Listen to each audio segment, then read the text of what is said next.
Cricket ஃபேன்ஸுக்கு வணக்கம். இந்த வீடியோவில் யாரை பற்றி பேச போகிறோம் அப்படின்னா, தமிழக மைந்தன் அஸ்வின் அவர்களை பற்றி தான் பேச போகிறோம். ஸோ இதுக்கு முன்னாடி வரைக்கும் அவரை நம்ம ஹீரோ மாதிரி பார்த்துருப்போம். இப்போவும் ஹீரோ தான், லெஜண்ட் தான், அதில் மாற்றம் கிடையாது. பட் இருந்தாலுமே இந்த சிஎஸ்கே உடைய பிளேயிங் லெவனுக்கு அவர் சூட்டபிளாக இருப்பாரா?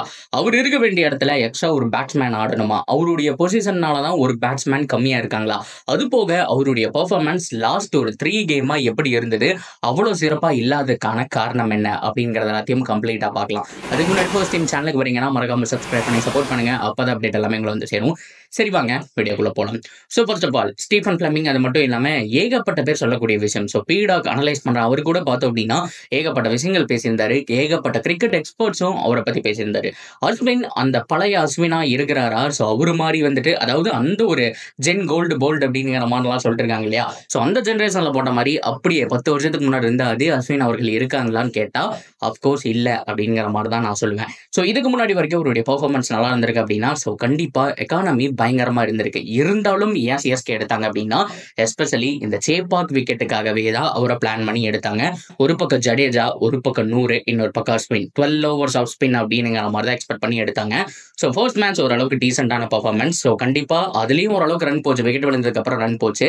செகண்ட் மேட்ச் பார்த்தோம் அப்படின்னா ஆர்சிபியும் பிரிச்சுட்டாங்க அண்ட் தேர்ட் மேட்ச் ஆர்ஆரும் பிரிச்சுட்டாங்க. அஸ்வின் அவர்களுடைய பொசிஷன்னால தான் சிஎஸ்கேக்கு பேட்ஸ்மேன் ஒருத்தர் கம்மியா இருக்காராங்கிற மாதிரி பேசிட்டு இருந்தாங்க. ஸோ பொதுவா அஸ்வின் அவர்கள் பண்ண தப்பு என்ன அப்படிங்கிற மாதிரி நம்ம பார்ப்போம். ஸோ இதை கேப்டன்சி மேல நம்ம சொல்றதா, அஸ்வின் மேல சொல்றதாங்கிற மாதிரியும் ஏகப்பட்ட பேர். ஏன் அப்படின்னா, ருத்ராஜ் கேக்வாட் தான் போன மேட்ச்ல 4வது ஓவர் வந்துட்டு கொடுத்தாரு, அதனாலதான் நிதிஷ் ராணா அடிச்சாரு. ஸோ கேப்டன்சி மேலதான் தப்பு சொல்லணும்ங்கிற மாதிரி சொல்லிட்டு இருக்காங்க. ஸோ பொதுவா இந்த 4வது ஓவர் அவர் போடணும், 5வது ஓவர் இவர் போடணும், லெஃப்ட் ஹேண்டர் இருந்தா இந்த பவுலர் போடணும். ஸோ இவருக்கு எதிராக இவர் வந்துட்டு இவ்வளவு ரெக்கார்டு வச்சிருக்காரு. இது எல்லாமே இந்த ஜென்ரேஷன் தாங்க. அந்த காலத்துல கிரிக்கெட்டை பொறுத்த வரைக்கும் எவன் அண்ணா என்ன நம்மளுடைய தில்லுக்கு தொட்டு பவுலிங் போடுவான், நீ போய் போடு, உன்னால விக்கெட் எடுக்க முடியுங்கிற மாதிரி போட்டிருந்தாங்க. இப்போ இந்த கம்ப்யூட்டர் காலம்லாம் வந்ததுக்கு அப்புறம் இவருக்கு எதிராக இவர் வந்துட்டு இந்த ரெக்கார்டு வச்சிருக்காரு, இவன் போடக்கூடாது, இவன் பவர் பிளேல போடக்கூடாது, அப்படி போடக்கூடாதுன்னு சொல்லி 1008 பிளானு. அதெல்லாம் எதுவும் கிடையாதுங்க. கிரிக்கெட்டை பொறுத்த வரைக்கும் ஒருத்தர் பவுலிங், ஒருத்தர் பேட்ஸ்மேன், 2 பேர்ல யாருக்கிட்ட பெட்டர் ஸ்கில் இருக்கோ அவங்க தான் ஜெயிக்க போறாங்க. 2 பேருக்கு நடுவுல தான் போட்டியே அப்படிங்கிற மாதிரி தான் நம்ம பார்க்கணும்.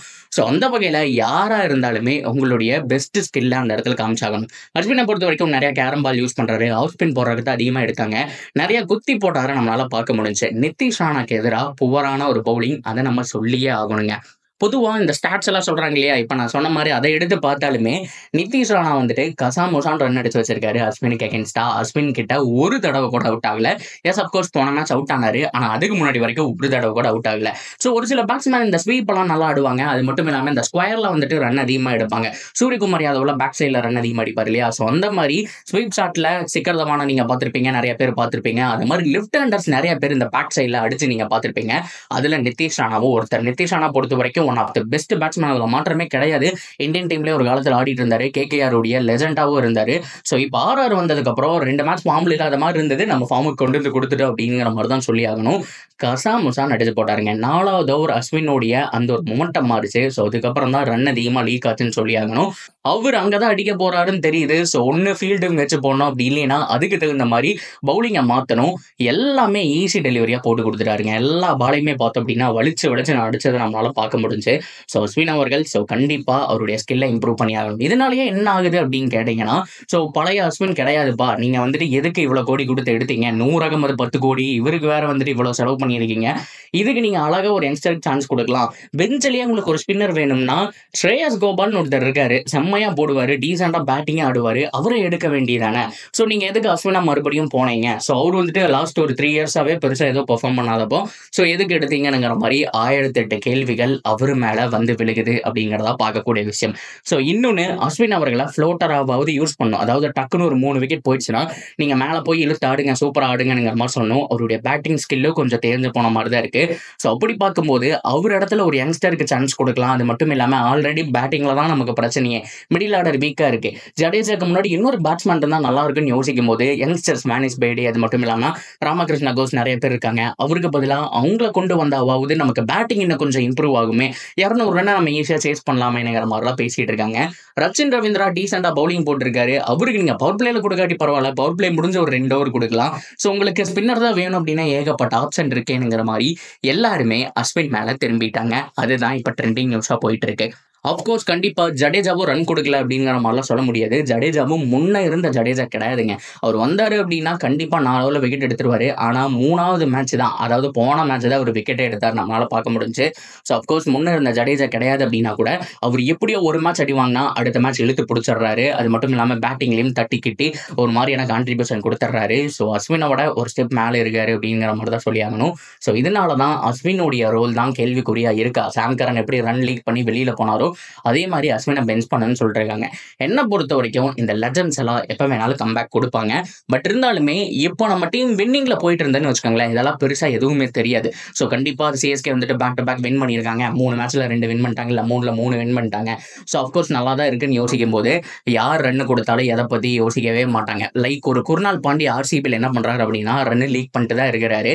பட் இருந்தாலுமே அவங்க வின்னிங் ட்ராக்ல இருக்கிறதுனால பிளேயிங் லெவனை மாற்ற போறது கிடையாது. ஆனா இப்போ சிஎஸ்கே லாஸ்ட்ல போயிட்டு இருக்கு.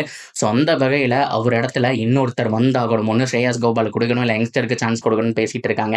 ஸோ கண்டிப்பாக அஸ்வின் அவர்கள் ஒரு லெஜண்ட் கம்பேக் கொடுப்பாரு எல்லாமே நம்ம சொன்னாலுமே கூட ஸோ இந்த இடத்துல ஒரு மிக முக்கியமான ஒரு டிசிஷன் எடுக்க வேண்டிய நிலைமையில சிஎஸ்கே இருக்காங்க.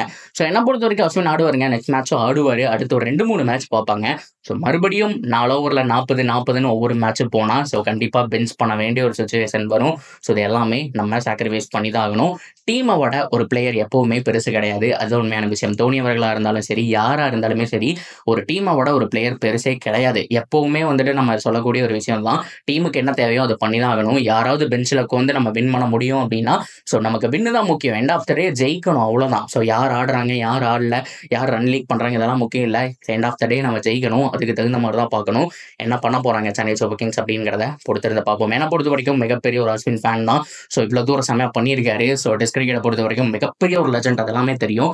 இருந்தாலும் இந்த சுச்சுவேஷனில் என்ன பண்ண போகிறாங்க சிஎஸ்கே மேனேஜ்மெண்ட், இல்லை அஸ்வின் அவர்கள் பழைய ரவிச்சந்திரனா கம்பேக் கொடுப்பாரா அப்படிங்கிறதையும் நம்ம வெயிட் பண்ணி தான் பார்க்கணும். கருத்துக்கள்லாம் தாராளமாக நீங்கள் கமெண்ட்டில் சொல்லலாம். அண்ட் தொடர்ந்து அப்டேட்டுக்கு சேனலோட இணைஞ்சிருங்க. மறக்காமல் சப்ஸ்கிரைப் பண்ணி சப்போர்ட் பண்ணுங்கள்.